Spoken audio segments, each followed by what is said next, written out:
Hey everyone, today I'm going to show you how to check your Outlook version. Without any further ado, let's get started.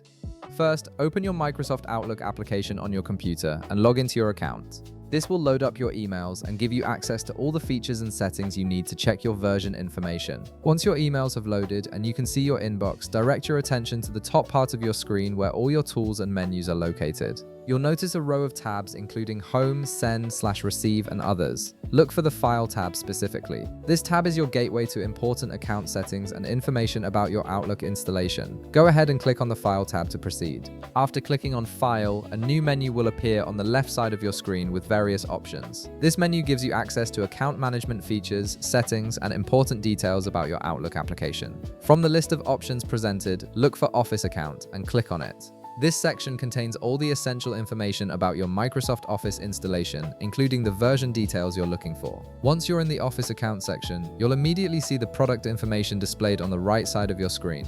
Here, you'll find your current Outlook version clearly listed. This information tells you exactly which version of Outlook you're running, which is useful for troubleshooting, checking compatibility with add-ins, or determining if you need to update your software. If you want to see even more detailed information about your installation, you can click on Show Additional Licensing Information. This option will display all the installed versions you have under your computer, giving you a complete overview of your Microsoft Office setup. And that's it. You've successfully checked your Outlook version and now know exactly which version you're running. If this video helped you out, be sure to leave a like, subscribe, and I'll see you in the next one.